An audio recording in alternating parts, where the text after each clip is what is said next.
All right, Stochastic, here we go. It's your old pal EMac coming to you on a Saturday night. And I've got an old friend joining us here. It is the one and only Rayen Patnaik. It is Rinpack, as you guys know him best out there in the DFS streets. He is gracing us from his high-rise penthouse mansion out there. I believe it's in Dubai somewhere, if I remember correctly. We're not allowed to say the exact location, just because all the ladies may be catching up to him there. But what's going on, Ryan? It's been a hot minute since you've been on the airwaves here. It has. I'm pumped to do another show, and the NBA is always wild on Saturdays, and really looking forward to this slate. A lot of moving parts, a lot of teams in play, a lot of back-to-backs with the games all scrunched together because of the in-season tournament. But excited to do a show again. It's been a long time, and always fun to do these with you, EMac. Yeah, this reminds me of way back in the day. For those of you that haven't been around for a while, I met Ryan many moons ago out there when we were at FanVice side, and we did an event in Chicago. And Ryan, I believe you were still wrapping up your undergrad degree. You cruised on in, got to hang out with us. One Fast Eddie Fear was there as well. A lot of the old guard was there. It was a good time. I was a long time ago. Yeah, time flies. I believe that was 2016, and now we're in 2023. That feels like an eon ago, but time flies, and it's been quite the journey. It's been a lot of fun, and it's been insane how quickly that has flown by since 2016. It's just nuts. And how much the game has even changed since then. I mean, we had a one that I can't remember. I didn't look to see if it pushed over 250, or we've had one over 250 in a couple games in the 248, 249 implied point total range. That would have been unthinkable back then. No, that's what the all-star games were like back then. And now we've got the Indiana Pacers turning their opponents into a slightly lesser version of themselves, and they have the best offense in the league, along with one of the worst defenses, but they have a positive net rating. And these things don't make sense, right? But here we are. So yeah, and one thing that's going to be really interesting is I'm really curious in the next couple years with these games having 260 game totals, it feels like, if there's going to be that double overtime game to get the highest NBA scoring game ever. It feels like it's bound to happen. The team's going to hit like 35 threes in a game, and it's just going to be a shooting fest. And that'll be something when that game scoring record does get broken, though. It's going to happen. It has to happen. Yeah, it's not that far off. With the volume of threes, the success the teams have, etc. It's pretty wild. But we have a wild slate. We've got a lot to go over here, so let's kind of jump in. It's a 9-game slate. Typically on these shows, when we've only had the one show and no deeper dive in front of us, we've been going game by game. There's just too many moving parts at this point. The one slight respite we do have, there's only one game locking at 7 o'clock.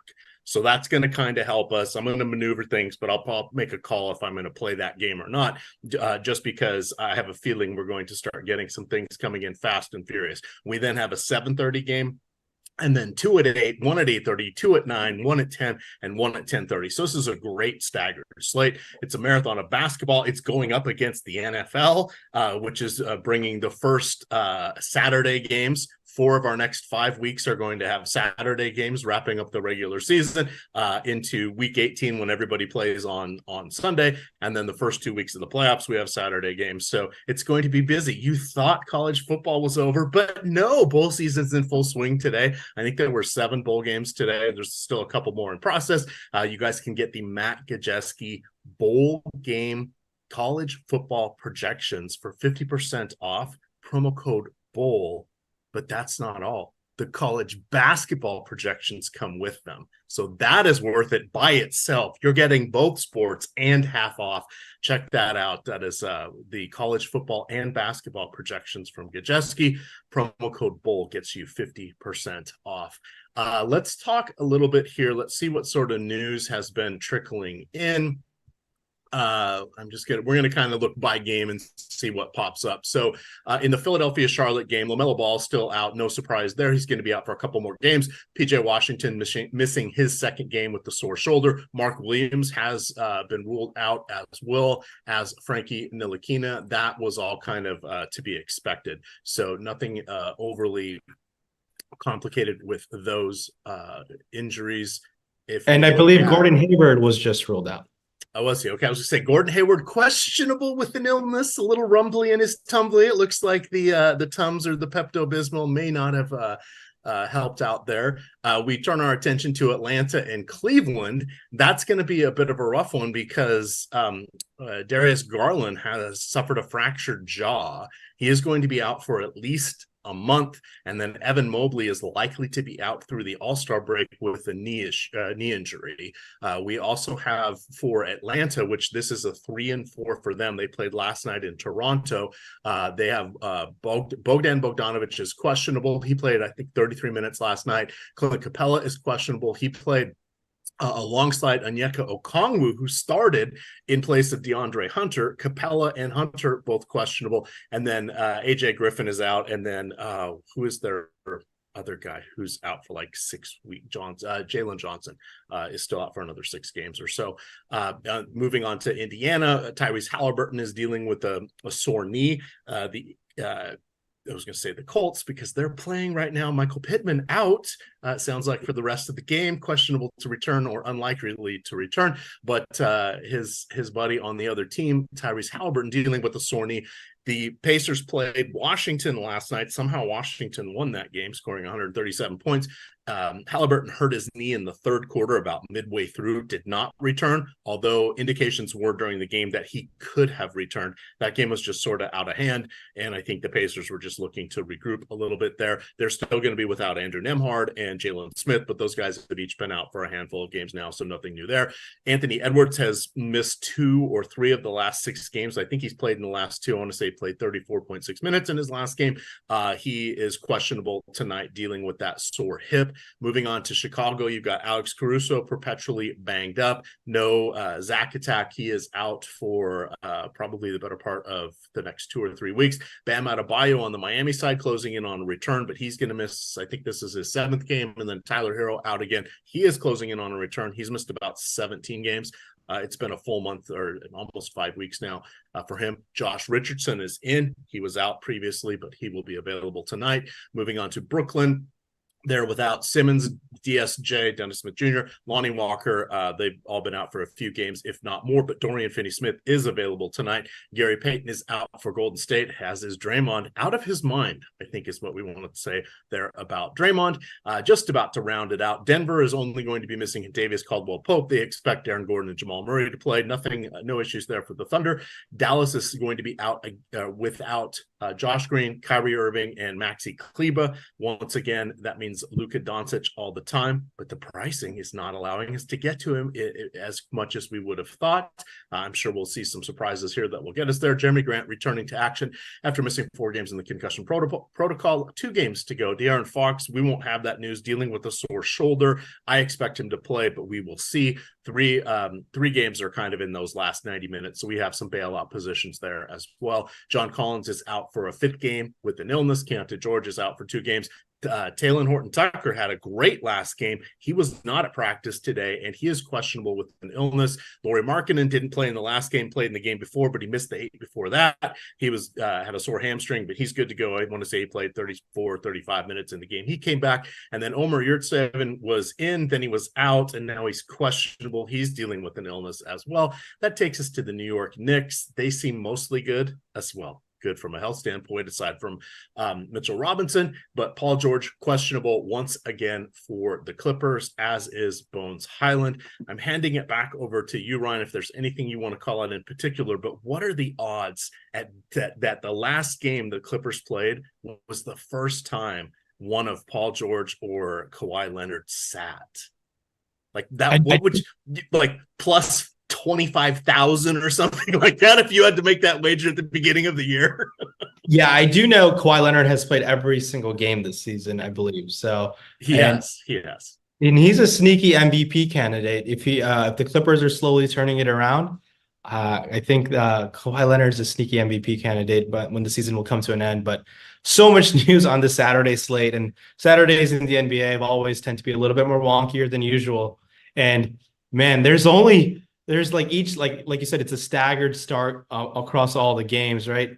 Especially with the Garland and Mobley situation, it's crucial news. That's the confident chalk that we know in guys like Karis LeVert, Donovan Mitchell, potentially Jared Allen. We're confident in that. But then potentially we can get a gold mine in TJ McConnell opening up. So to be able to balance those risks and make those decisions, I do think will be the key to the slate, more so today than any other day, just because the amount of true stars that are questionable and like pivoting off of the right scrubs into the right value pieces as you late swap, do think will kind of like navigate your way to the top. It's going to be a really tough slate just because of you just don't know who's going to play and who's not. And there's going to be a lot of good value that opens up throughout the night. It tends to do so, especially even Utah and Sacramento. De'Aaron Fox hurt his shoulder towards the end of that game last time. That's just going to open up potentially guys like Keon Ellis. Sabonis are going to get a higher usage. Keegan Murray's going to get some usage. And obviously Malik Monk is there. We'll see what happens with Davion Mitchell if he starts, but there's so many options where you can easily get a stars and scrubs build tonight. And it's going to be coming down to what do you want to do with the early games? Do you want to play Embiid? Or do you want to wait for potentially better center value in Onyeka Okongwu if he's going to start with no Capella, or if he's going to start with Capella? There's just so many options there. It's going to be a really, really tough slate to navigate through. But I do think with the projections update, ownership updating, you're going to be in good hands. Yeah, and before the show, you had asked me if I've been utilizing the stochastic sims tools. So I've been playing around with them. I kind of have my own little thing that I like to do. I'm not putting in tens of thousands of dollars every night. I wager around $100,000 a year across all the different platforms and game types. So I'm okay doing it kind of the old school. Still use the Fantasy Cruncher, but what I have been doing is our late swap simulator, which is you literally push a button. You get to go in, you play around with a couple things, but you're literally pushing a button, especially if there's only 2 games left on the night, and it's just taking care of anything that you might have missed. That I have been using quite a bit. I am still stubborn and want to create these perfectly crafted games and look for some correlation, be it for MLB, NBA, NFL, etc. But I'm getting real convinced for the stochastic sims. You guys can get in on that. We talk a lot about those. We talk a lot about the lineup generator as well. The lineup generator basically encompasses all the stochastic tools as well as what the foundational tools that the simulation is built off of, and it incorporates simulations into its output, just not quite as directly allowing you as much manipulation, but it's at a lower price point. So you can get in on most of the lineup generators. Football, I think, is $14.95 per week. You get the 2 main slates on DraftKings FanDuel, or the 1 main slate, but since today is Saturday, you got a bonus slate, and then you get all the prime time games as well. Sims a little more expensive, but that most of the packages, if you get the Sims Max, come with everything for the sport. So you guys can check those out. We won't cover those as much today because I think we're going to have a lot of moving parts here. Let's sort of hit on that first game just to see, is there anything that would be regrettable to you if you just said, you know what, I'm going to take a beat, I'm going to skip this one? Because if we miss out on Embiid, we still have Jokic, right? We've got Doncic, so we have our superstar available to us later. Is there any point per dollar play that you kind of would have some fear of missing out, or FOMO as the I will, definitely FOMO of Joel Embiid. I mean, Embiid could be the highest scoring player on this slate by 15, 20 points in a spot against Charlotte. And there is merit of playing Embiid and just waiting for other value to trickle in and just kind of jamming him in there and just hoping that other value opens up. Where you play only one center on FanDuel, maybe you're willing to wait more, but center utility on DraftKings, 11-7 for Embiid looks phenomenal. I think he's not going to be as owned on this slate. There's going to be a lot of people waiting around, but I think willing to get over ownership on Embiid and hoping to build around later value that opens up makes a lot of sense. And I think I would have FOMO if I'm not playing Embiid. Yes, it's a back end of a back-to-back. He only played 3 quarters yesterday. There was no need for him to play in the 4th quarter. Absolutely monster performances from Embiid all season long. 60 points seems like a great floor for him. It wouldn't shock me if he puts up north of 70 against Nick Richards in Charlotte. So Embiid, FOMO is certainly there, but there is a pathway where Embiid fails and other center value opens up. I mean, we've already touched on what it could look like in Cleveland. Obviously, Jared Allen sitting there, Clint Capella and Onyeka Okongwu on the Atlanta side of things, especially with Capella's game decision up in the air. We're going to see what happens. And obviously Sabonis, if there's no Fox, I expect Sabonis' usage to go up a little bit for sure. So there's a lot of options, but I'll definitely have some regret if Embiid is the highest scoring player in the slate and don't have him. That's the FOMO. But outside of that, guys who can really break the slate on Philly, Maxey is the only guy who I'd be a little bit concerned on Philly. But I think some other guys on the Charlotte side are pretty appealing. Per se, no. Gordon Hayward now. I think Terry Rozier could take 25 shots in this game, and shot volume alone could help him pay that off. He's not going to get much ownership, but playing Rozier, the opportunity cost is what are you going to do if Halliburton's out and McConnell's in? So there's a lot of if-then situations here where you got to pick and choose wisely. And I think I'm willing to wait on some value and hoping some of these guys come in a bit overowned, but it's Rozier on the Charlotte side of things and Embiid for Philly. But I think I'm willing to wait off on some guys. Like I don't have much interest in Nick Richards when Onyeka Okongwu is going to open up and Richards playing against an Embiid tough matchup. I would want to shy away a little bit.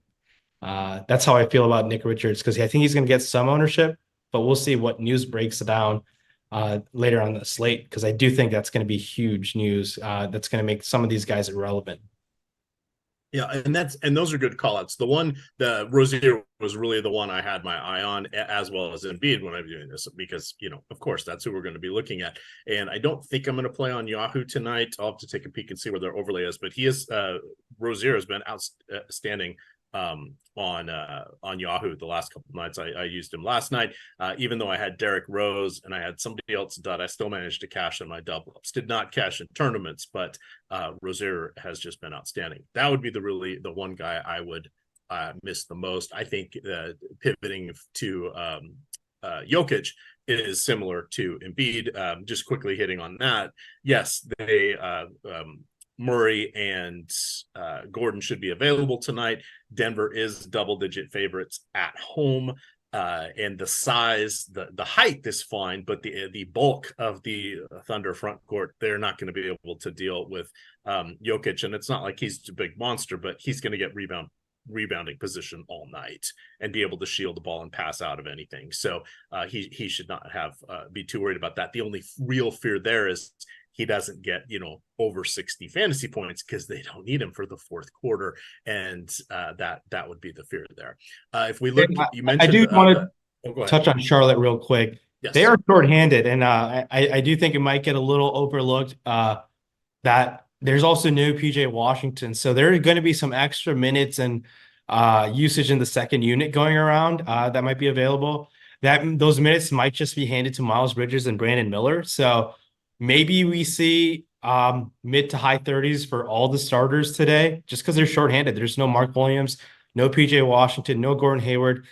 They did waive Theo Maledon.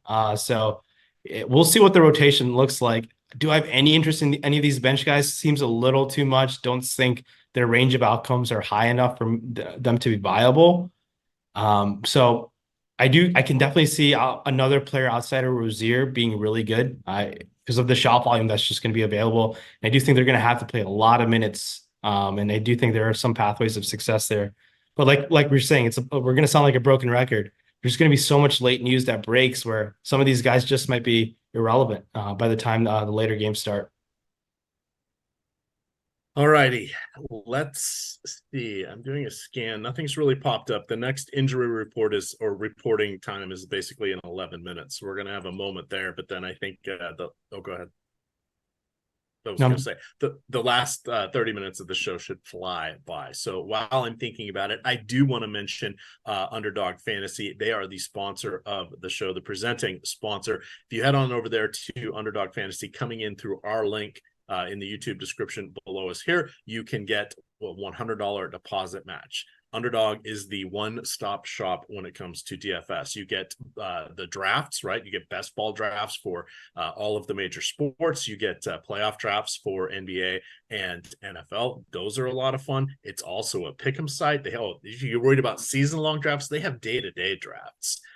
So you can do tomorrow they have their I can't remember if they call it the Gladiator or the Mayhem or something like that, but they have their Sunday contests where you're playing for, I think it's a $20,000 top prize, where you're drafting your teams along with everybody else, and then throwing them in a big giant pot and going after that money. They're a pick'em site as well.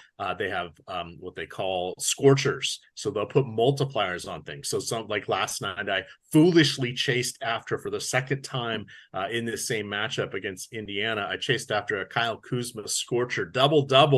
It was a 2.75 multiplier. Did not get there. He did not even get half of the double. If you added assists and blocks together, I think he had 9 or 10 when I gave up watching. But they have a lot of fun things like that. But unlike some of the other pick'em sites that don't allow you to get some of those different milestones, you get that opportunity over there. So that is Underdog Fantasy. All right, let me get my Twitter up, my Discord up, my aggregator sites, because it's going to come in fast and furious here. Who are the players that you would like to get to at the top end? Yeah, on the top end, I mean, I do think there will be enough value to open up to get one of these studs, that being Luka in a great spot against Portland, Embiid against Charlotte, Jokic, obviously we know what he can do. I do think Donovan Mitchell could shoot the ball 30 times without Garland in this game. He looks phenomenal as a spend-up option. He's 10-1. People might get a little sticker shock seeing that, but he's getting a lot of ownership to go with it. So I think Mitchell looks great. Now, if Halliburton plays, we know what he can do, but I do think the top is pretty straightforward. I do think there will be enough value to get those guys in. I think Sabonis looks fine with Fox, and I think he looks even better without Fox if Fox were to sit. So, and another guy who I think I'm pretty high on is, if there's no Paul George, you can definitely go back to guys like James Harden and Kawhi Leonard. I think both of those guys should shoot about, I don't know, I want to say 2/3 of the Clippers' shots in this game. And James Harden looked like his old self last time out. And if he's going to play 40 minutes, you're going to have a lot of interest in James Harden. I played a lot of minutes last time out with no Paul George.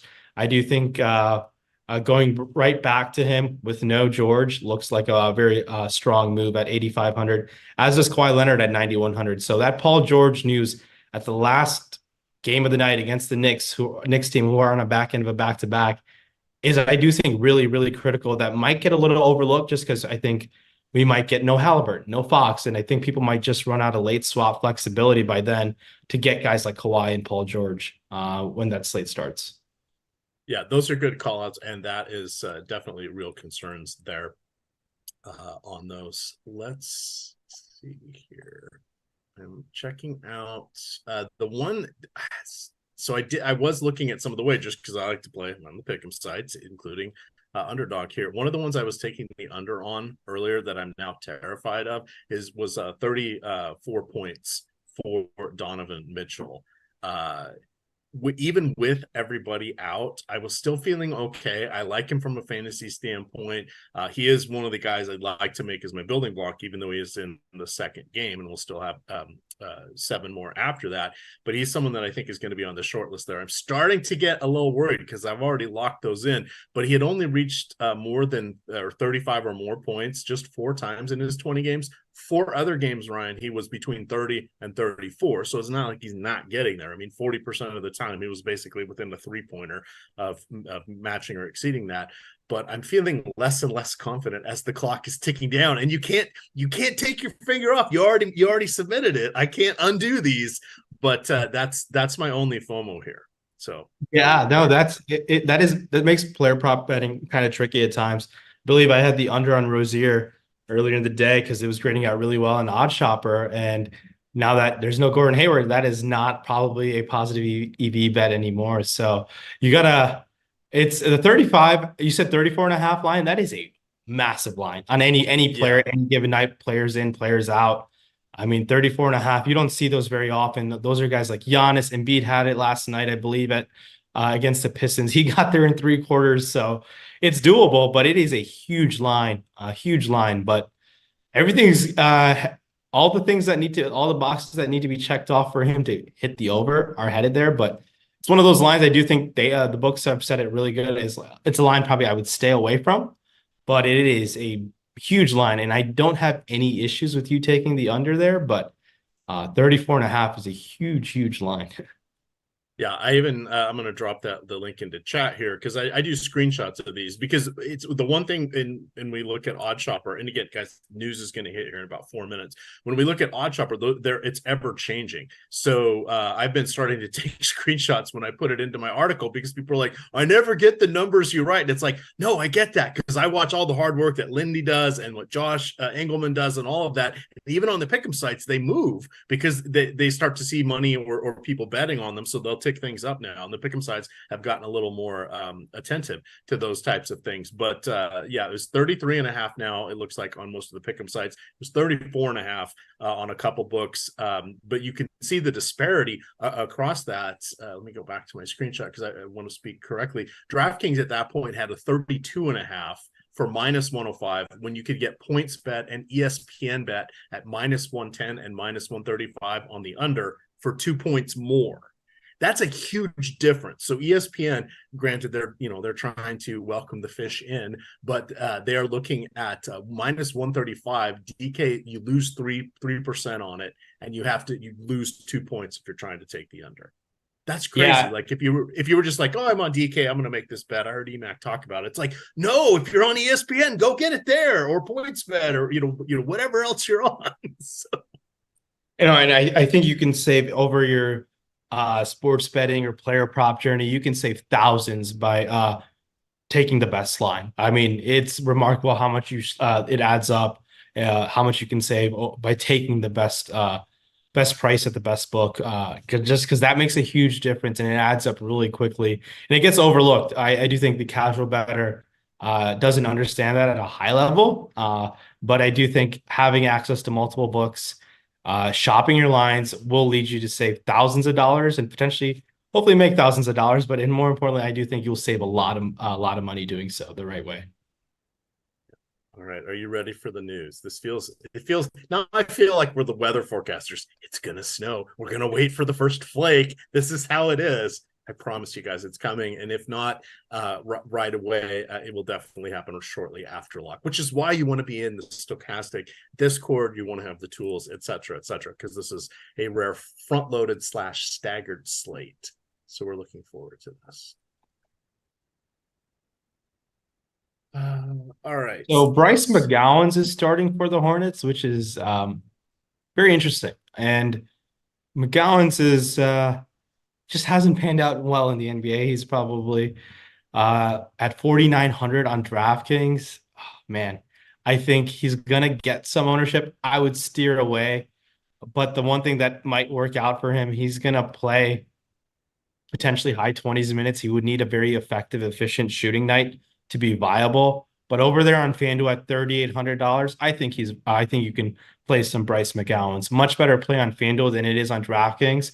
4,900 versus 3,800 is a huge difference, especially on FanDuel where you don't really see that often. An $1,100 price difference, especially being $1,100 cheaper. So McGowan's is certainly taking some chances on him. Makes sense over there on FanDuel more so than on DraftKings.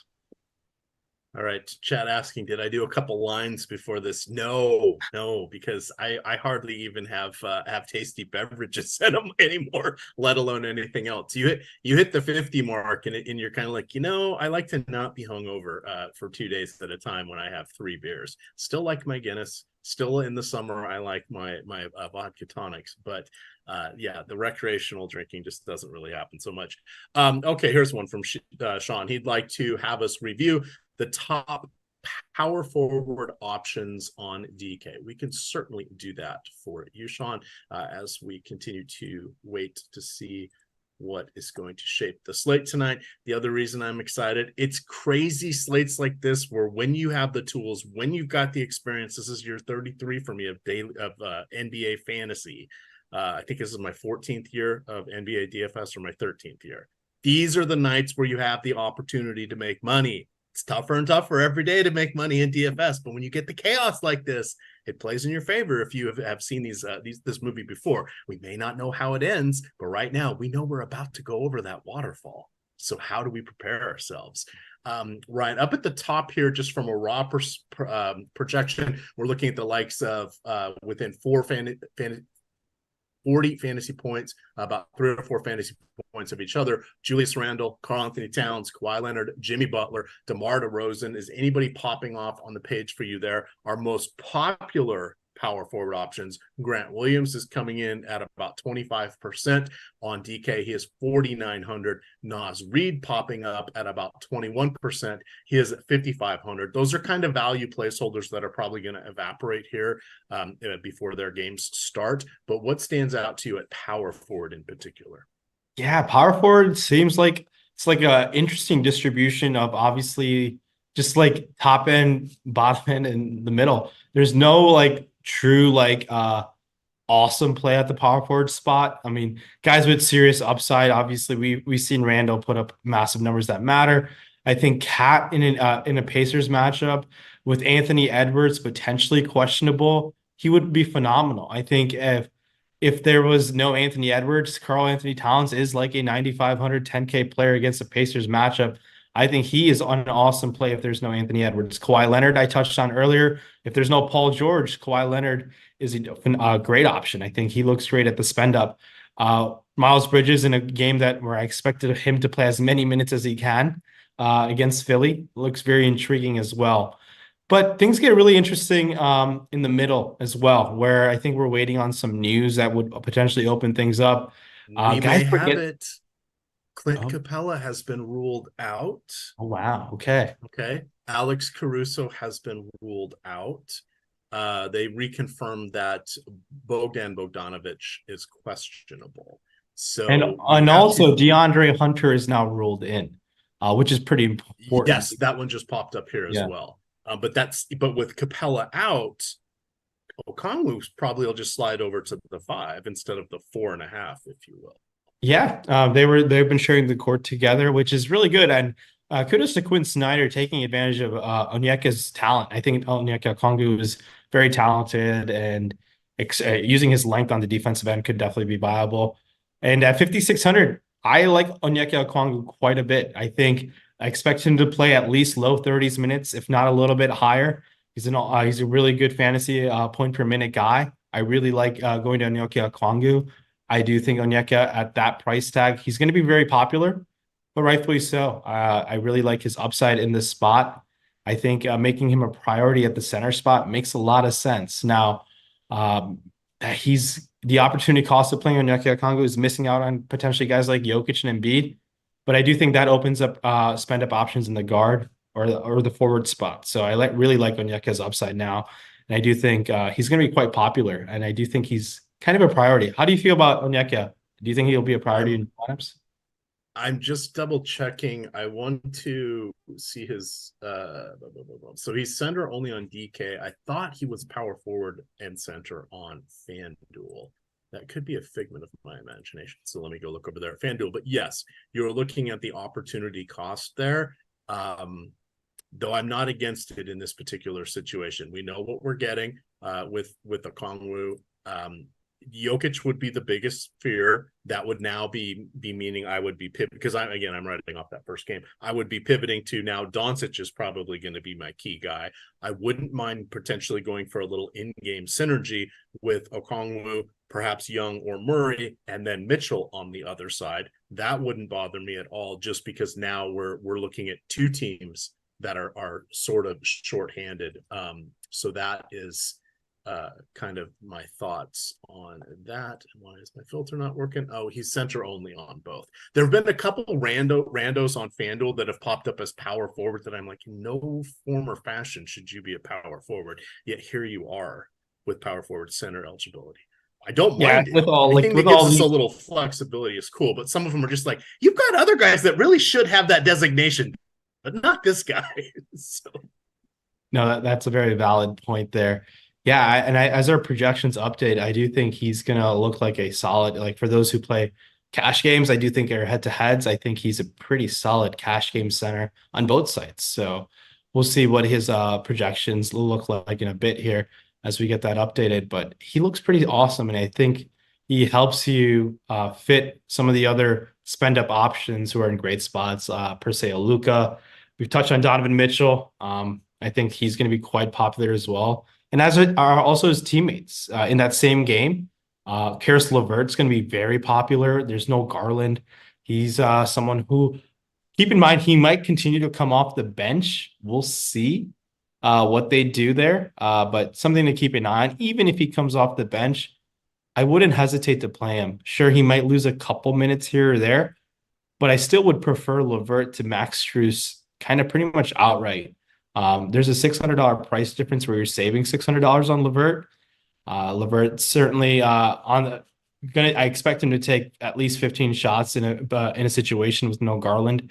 He's going to share the court with Mitchell, sure, but there's going to be more minutes, more usage, and I expect LeVert and Mitchell to lead the team in usage for some time, as that team is pretty banged up. It's really unfortunate they lost both Garland and Mobley within like hours of each other. So that's something to keep an eye on that starting lineup. But I wouldn't hesitate to go to LeVert even if he's coming off the bench. What would you do with Craig Porter Jr. here? He Ooh. has been. I didn't know what to do because I looked at a few sites like earlier, like 2 hours ago, 3 hours ago. Most of the industry kind of had him projected between 18 and 21 minutes, which I felt was a little bit light, but that was where everybody was landing. And we had the vast majority of the Cleveland news here. And I thought, didn't he have some good games? So when Garland went down, he had, I want to say 25 fantasy points in that game. And then middle of November, he had 4 games, I believe, going from memory here, where he had averaged about 30 fantasy points. Only one of those was a start.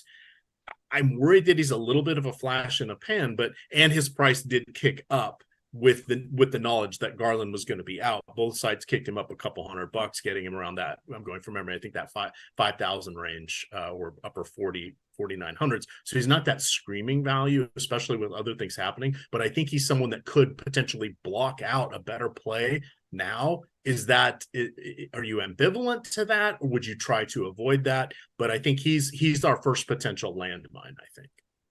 Craig Porter Jr. is a very exciting tournament option, especially on FanDuel at 4,200.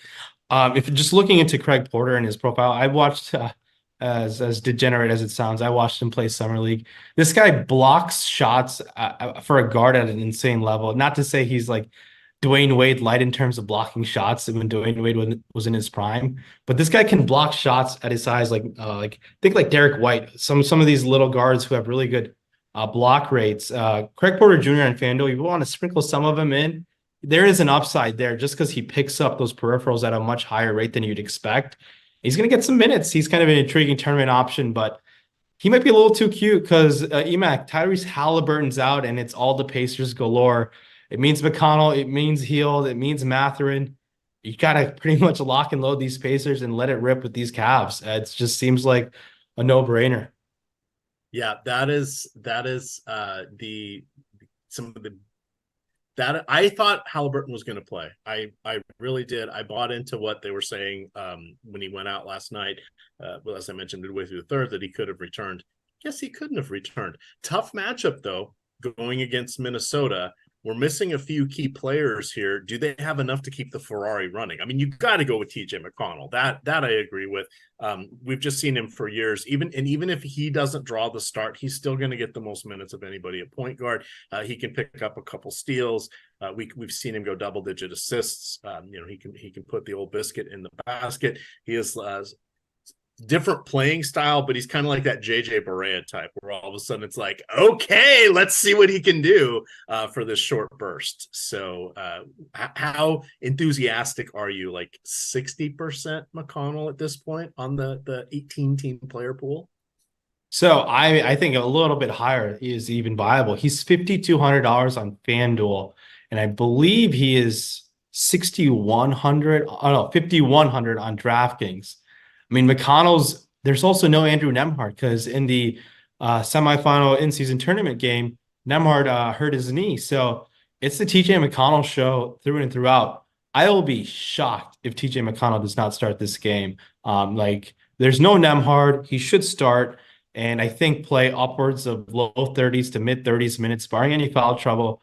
McConnell looks like an awesome starting point to your lineups on both sides. Tough not to make. I think McConnell falls in if I was building 5 lineups, I think he's in all 5 of my lineups, and I let the field make mistakes elsewhere. His range of outcomes look phenomenal. I do think he's going you can make really good positive ROI lineups with McConnell in there by mixing and matching other spend up options. Now, I do think keeping an eye on other Pacers are very viable. That being Bruce Brown, Buddy Hield, and Ben Mathurin. They're kind of interchangeable in which order I prefer. I do think I would take Matherin's shooting volume over the other two guys, but it's very close. But I do think another Pacer has a clear pathway of being exceptional, and I don't think they're going to get that much ownership, which is pretty key here. And I think taking Mathurin at $5,900 on DraftKings makes sense. Buddy Hield gets you the 3-point bonus on DraftKings. There is definitely a pathway of him shooting a bunch of threes.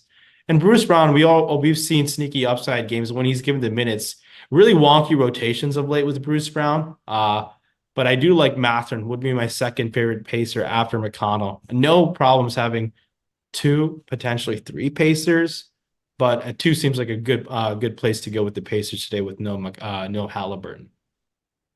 Absolutely love it. I'm just making a notation in my journal. Dear diary, I was on a show today with Rayen Patnaik, and he was able to work in Buddy Hield in a legitimate spot. The stars are aligned and all is right with the world. There we go. I know you love Buddy Hield. Probably more than I love Fred VanVleet. I mean, elite. There we go. That is some big news there. I'm trying to see if there's the sequencing of anything else that could pop for us. We'll probably get I don't think we have the Miami starting lineup yet. That'll probably be the next thing that comes down the pike here. Here's a question from Craig L. Mathurin or Monk last spot? Oh boy. I think Monk has a clear pathway of being exceptional with there's no Fox. It's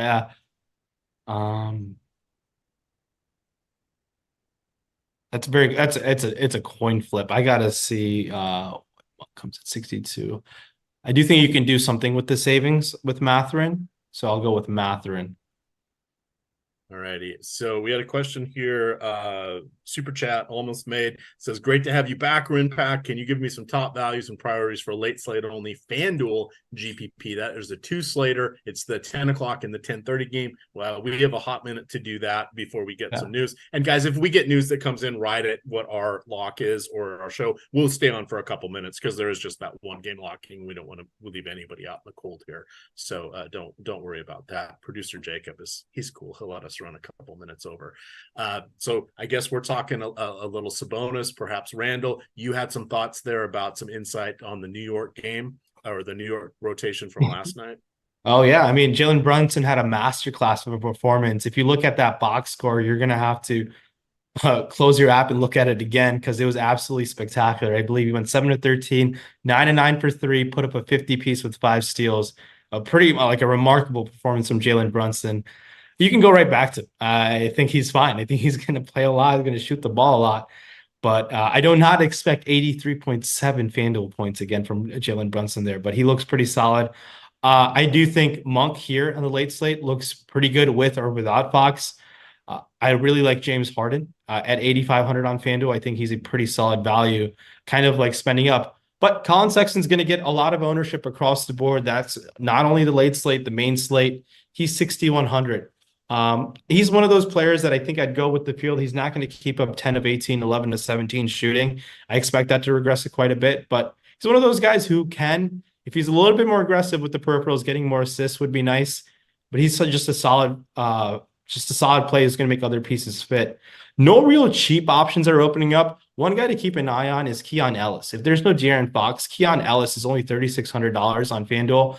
He was almost closing last game, I believe over Harrison Barnes. Harrison Barnes came in for an inbound pass and some defensive purposes for Sabonis, but Keon Ellis played a lot of that fourth quarter against Oklahoma City.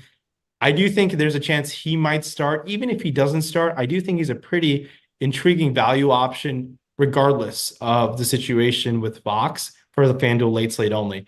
Keon Ellis is someone to keep an eye on if Fox is out. I do think if he starts or if he doesn't start, I do think it's well worth getting above the field with a guy like Keon Ellis tonight. All right. Chat says you made a little face when I mentioned we'd stay on a little later. Don't worry. Rinpack's sitting there. He's swiping right. He's swiping left. He's getting ready for a little late swap tonight, if you know what I mean. He's setting up the early slate and the late slate, and then we're not talking about NBA.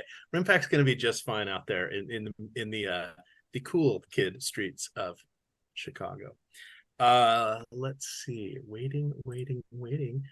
Carlisle. Oh no, that was Halliburton. Never mind. I had a senior moment there, if you will, when I was like, oh, healed. And Halliburton, and they don't play for the Kings anymore. And you were just talking about the Kings, but we're not on that. All right, we have a moment of calm here. I want to remind everybody that we do have NFL tomorrow, 4.5 hours leading up to kickoff. There is also NFL Live Before Lock tomorrow, breaking down Sunday Night Football. It's going to be a fun one. Special guest for Sunday Night Football Live Before Lock as well. You'll want to check out that. I'm going to save that surprise for tomorrow. You may hear about it on the early show, but it should be a fun one tomorrow night. Be a new pairing for you guys to see. Let's see here. Looking at chat, FC is bugging. People are saying multiple sports locking at the same time sometimes can be a little tricky here on some of the sites. I see someone asking, when is the lineup generator going to update? It should update about 2 to 3 minutes after the projections update. It goes through projections, ownership projections, boom bust tool, and then it's got to rerun the stuff that goes into the sims and the lineup generator. But it is relatively fast, and it's getting faster. But it does take a couple minutes for it to go through all those cycles. But when I say a couple minutes, typically like 2 or 3 minutes, especially when we have guys poised to make these changes that we are anticipating. Let's see. One thing to keep an eye on, just like seeing what with the new projections update, what lineups are spitting out, is there is going to be some opportunity to wait a little bit. I think now that we got the big Pacers news, the other news that we're waiting on is any news on Anthony Edwards and the Minnesota situation. He's been playing through a hip pointer for some time. Edwards is still questionable. I think it's a really important thing to pinpoint there. If Edwards is out, man, Karl-Anthony Towns is getting some ownership as it comes out right now, but I mean, Cat would be a great option at power forward on FanDuel and on DraftKings. 8,600 on FanDuel, 8,500 on I believe on DraftKings. He just has immense upside in a great. We've seen how the Pacers fly up and down the court. There's just fantasy goodness on both sides to happen here with no Halliburton for the Pacers, potentially no Edwards. And I think if Edwards is out, Cat is someone who I'd try to get aggressively above the field on, and the offense should go through Cat. And don't mind taking some other shots on another Minnesota guy, but Cat would be a priority for Minnesota if there's no Anthony Edwards. Now, if Anthony Edwards is in, he's a phenomenal tournament option. He will barely have any ownership, I think, and I think he's a great option where in this game environment where Anthony Edwards could have put up a really good performance at that price tag, especially on FanDuel.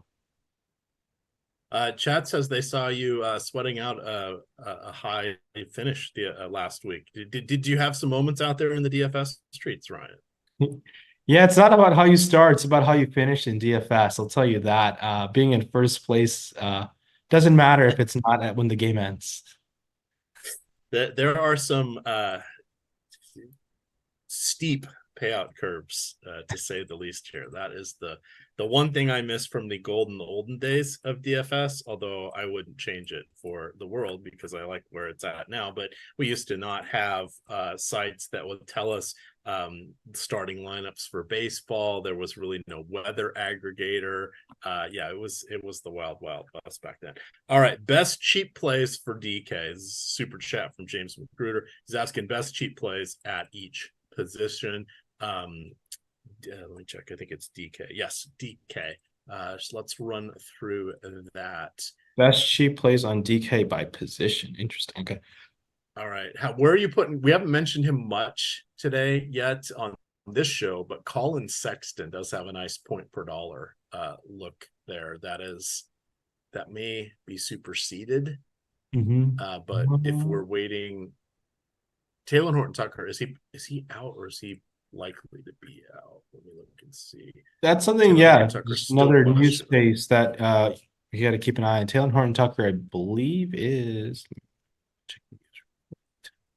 he's still questionable. So Yeah. that's another news piece that's going to be really important to keep an eye on. Just going through And the main position, thing with him, yeah. he missed practice or missed shoot around. Though that it doesn't mean he's not going to play, right? Because it's like, hey, we know, you're good to go. It's not you. We just played last night. We don't have to deal with you, whatever, blah, blah, blah. But when they start to miss the shoot arounds or practice, that's where you ramp it from maybe a 50-50 to a 60-40 that they're going to be out. Yeah, so I'll go like guard, forward, and center just because like of the positional eligibility. I think McConnell and Sexton right now, with the news that we have, look great. Even Mitchell can be pretty viable in the forward spot. It's a little bit different. I do think it's taking chances on guys like Karis LeVert and Ben Mathurin would be the way to go. And then in the center spot, with the news we have, it's Onyeka Okongwu. I think Okongwu 5,600 looks great, but that's what the information we have right now. This can all change in the span of the next 10 minutes. It's just how wild NBA DFS can be. If we get potentially no Anthony Edwards, no De'Aaron Fox, that will change quite a bit. Where, like I said, might open up guys like Malik Monk, Keon Ellis, Karl Anthony Towns. Keep an eye on that. I know I've been seeing a lot of chatter about Obi Toppin. And yes, Obi Toppin's very exciting. I think extremely athletic player. I'm a little skeptical at 5,200. I know it's a power forward spot where we don't have the greatest value, it feels like right now, but I think he's fine. He's not someone that I'm overly excited about. I do think there are some other guys who have greater upside that are getting a little bit underowned at the power forward spot outside of Obi Toppin. Yes, you can play him with all those other Pacers, but like I said, I prefer McConnell and Mathurin quite a bit right now. All right. How many Toppin brothers are there? Are there two? Or There's Jacob Toppin, who's on the Knicks, actually. They let go of one Toppin brother and got in another. Okay. And isn't one still in college? I know a There's Nemhard is still in college. there's so many now. There's a Toppin in college. Is he part of this Toppin clan? Is there another Toppin brother in college? Who is it? I thought so.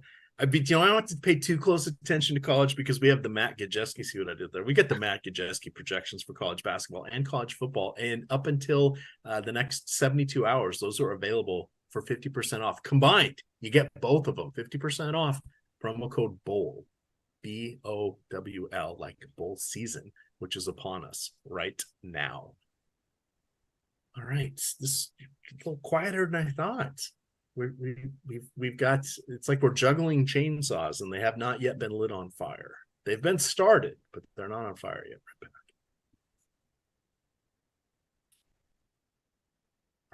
Have you seen the bit of the exotic play of the day? I have seen that bit. Yes, right. Yes. That would be TJ McConnell has surpassed Isaiah Hartenstein as the exotic play of the day today, officially. Yeah, I mean, I would love Hartenstein to be more aggressive in that offense, but Tom Thibodeau is like, no, I just want Jalen Brunson and Julius Randle to do everything. And I think Hartenstein, if he had some sort of like game plan role, he'd be a very effective fantasy guy. Like in years past, when he was given minutes, he's shown the ability to put up massive numbers. I would like him to start, but I don't know what's happening with Tom Thibodeau's center rotation. He signed Taj Gibson. Like, really? Yeah, Adam and I talked about that this morning, and we both had a similar reaction was, dear God, please don't let him play for 6 minutes a game. And my thought was when I saw that news, middle of the fourth quarter for 2 minutes and early in the third quarter for 2 minutes. USOB, what are you doing? And I like Taj Gibson. When I saw that news, I truly thought that was a Woj like fake account. I thought it was a fake Woj account. I was like, this can't be real. If you haven't had the Taj Gibson experience, you have not truly lived. For those of you chasing overlay, looks like there's just a skosh in the main tournament there on Yahoo. There are 4 minutes to go, and that will get closer to fill up. It looks like you'll be playing neutral or reduced rate tonight, which is always important. I'm entering some lineups there, but I'm not playing anybody from the first game because now we got too many things going on, but that's okay. And my mom and my wife are out in the other room making dinner. I'm down in Florida, Ryan, as you know, because you were near my neck of the woods and said, "Hey, EMac, how far are you from Washington, D.C.?" And I said, "Well, 18, 19 hours at this point." But I can smell the garlic. This is how good it is and how strong it is. The garlic, not from the soup that they are cooking, but from the salad dressing.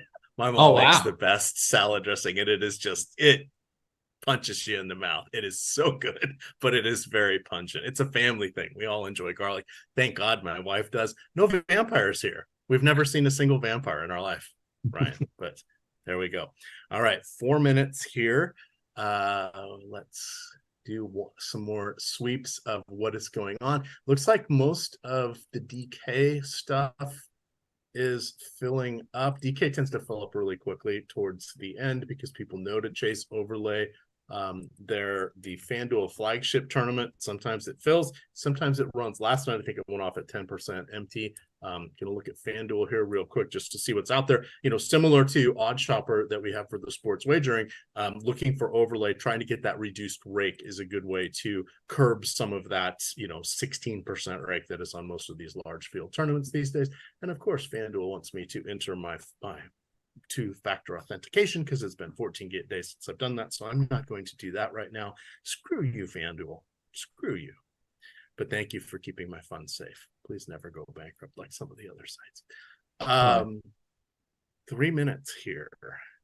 Yeah, no other news at this moment. I know a lot of things to do with the first game. I do think Bogdan Bogdanovic just got ruled out, so that is going to change a little bit. I know we might see the potential maybe extra minutes to Garrison Matthews and or Wes Matthews. But be careful. I wouldn't chase that right away. If you'll Trae Young, DeJounte Murray. Trae Young is always going to be a very intriguing tournament option just because of his upside. Someone asked about Sadiq Bey. He's fine. He's going to play a lot of minutes now. I feel like his minutes are even more safe with no Bogdan Bogdanovic. I wonder who else is going to enter the rotation. We might see, I do think we'll see probably either Garrison Matthews or Wesley Matthews, if not both of them now in the rotation today. But with also no Capella, who's going to be the backup big, they might play Bruno Fernando as a backup big. So for those who are wondering about what that rotation might look like, that's what I think is going to happen. But no Bogdan Bogdanovic, so make sure to remove him from your lineups. All right, I'm dropping the link here because we don't have an NFL Live Before Lock show today, but we do have an article written specifically for the Detroit Denver game. You will get NFL Live Before Lock tomorrow. We also, if on the Stochastic homepage, have the free article breaking down some of the core plays for FanDuel and DraftKings NFL Week 15 main slate. Did a nice one here for Saturday, the Saturday slate as well. That got a lot of traction. Not many people put out Saturday content. I had it out the night before because I care about you guys. Try to do that again next weekend as well, even heading into the holidays. But we'll try to keep the Saturday content free as long as your old pal has a few extra minutes in between day job stuff to get that research done. The kicker Patterson is out. Yeah, it's Michael Bagley has been called up. Michael Bagley, I could have used you earlier on my season-long best ball suicide team. I drafted 3 kickers, and he was one of them. Or you get to pick them from a salary cap, and he was cheap, and I just assumed he was going to be their kicker again because he was on the team, and I didn't double-check that they actually had a different kicker, and they carried him on the dang practice squad all season. I'm like, what are you guys doing? I got eliminated in week 9. We got a Cavs starting lineup. It goes Mitchell, Strus, Okoro, Wade, and Allen. Now, like I said, I would still play Karis LeVert. I know he's coming off the bench. I do think he's just fine. I think he's just fine. Now, Okoro and Wade. Oh man, Isaac Okoro always is not fun to roster, but he's shown the greater upside this season at times. He's going to have to play a lot of minutes. So he's one of those guys, like, if he falls in there, I proceed with caution, but He's not at a point where I was actively just like avoiding him. He's gotten better as a fantasy point per minute guy, but there's a lot of minutes available. He is cheap if you're looking for such option. If you follow Del Coro, that's fine. He's going to play. I'm so glad Shetty Osman isn't on this team anymore. Yeah. Okoro is enough.